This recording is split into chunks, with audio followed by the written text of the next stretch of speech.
बैसाख महत्तम दूसरा अध्याय। राधे राधे।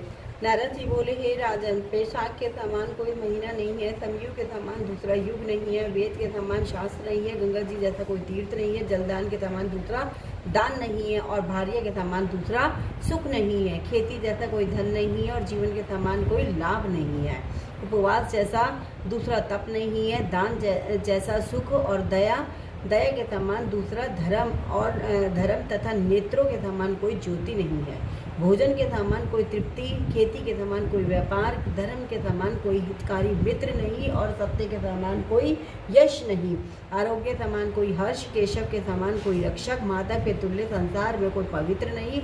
ऐसा पुरुषोत्तम, ऐसा परमोत्तम बैसाख मास शेष शाही भगवान को सदा प्यारा है। भगवान के प्यारे इस महीने को जो लोग बिना व्रत किए व्यतीत किए रहते हैं, वे धर्महीन होकर शीघ्र ही पशु योनि पाते हैं।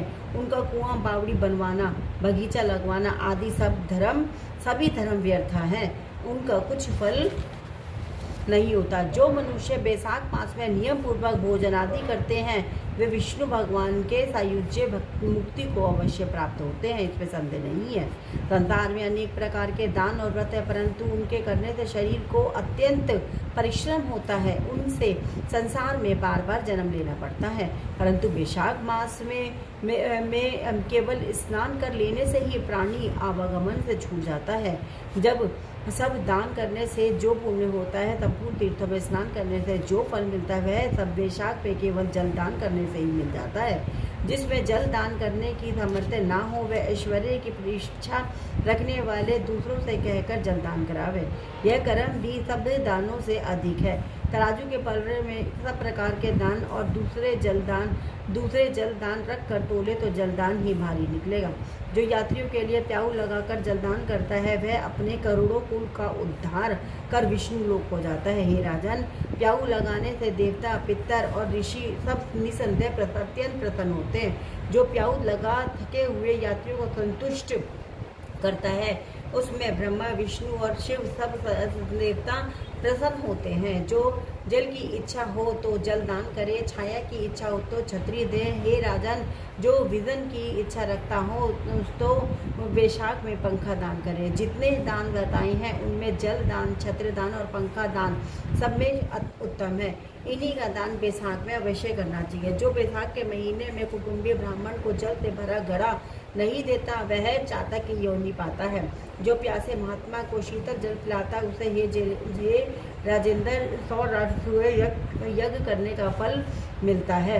जो धूप, परिश्रम और पसीने से व्याकुल ब्राह्मण को हवा से पंखा करता है, वह सब पापों से रहित हो गरुड़ के समान हो जाता है। जो मनुष्य बैसाख में ब्राह्मण को पंखा नहीं देता, वह अनेक प्रकार के वात रोगों से पीड़ित होकर नरक को भोगता है। जो थके ब्राह्मण की वस्त्र से हवा करता है, वह सब पापों से छूट विष्णु भगवान की सायुज्य पाता है। जो शुद्ध मन में से ताड़ का पंखा दान करते हैं, वे सब पापों से छूट विष्णु लोक को जाते हैं। तुरंत श्रम दूर करने वाले पंखे का दान नहीं करने वाले अनेक प्रकार की यातनाएं भोगकर संसार में पापी होते हैं। हे राजेंद्र, आध्यात्मिक दुख की शांति के निमित्त बैसाख मास में क्षत्रिय दान करना उचित है। जो मनुष्य विष्णु भगवान के प्यारे बैसाख मास में क्षत्रिय दान नहीं करते, उनको कहीं छाया नहीं मिलती और वे महाक्रूर पिशाच बन पृथ्वी पर घूमते हैं। बैसाख में जो खड़ाऊ दान करते हैं, वे यमदूतों का तिरस्कार कर विष्णु लोक को जाते हैं। जो बैसाख में जूता दान करते हैं, उन्हें नरक की यातना नहीं भोगनी पड़ती, ना उसे संसार के दुख सताते हैं। ब्राह्मण के याचना करने पर खड़ाऊ दान करने वाले पृथ्वी पर करोड़ जन्म तक राजा होता है। जो मार्ग में श्रम को दूर करने के लिए स्थान बनवाता है और उनका फल वर्णन करने में ब्रह्मा भी असमर्थ है, दोपहर को जो अतिथि या ब्राह्मण मिले उसको भोजन कराने का फल ब्रह्मा जी भी वर्णन नहीं कर सकते। हे राजन, अन्नदान मनुष्य को तत्काल तृप्ति करने वाला है। संसार में अन्नदान के समान कोई दान नहीं है। जो मनुष्य मार्ग से थके हुए ब्राह्मण को आसरा देता है, उनके पुण्य करने की ब्रह्मा में भी सामर्थ्य नहीं है। भूखे मनुष्य को स्त्री, पुत्र, वस्त्र, घर, अलंकार, आभूषण कुछ भी अच्छे नहीं लगते। पेट भरने पर ही सब अच्छे लगते हैं। इसलिए अन्नदान के समान ना कुछ हुआ है ना आगे होगा। जो बैशाख में थके हुए ब्राह्मण को अन्नदान नहीं देता वह पिशाच बनकर पृथ्वी पर अपना ही मांस खाता फिरता है। इसीलिए ब्राह्मण को यथाशक्ति अन्नदान उचित है। हे राजन, अन्नदाता माता पिता को भी भुला देती है।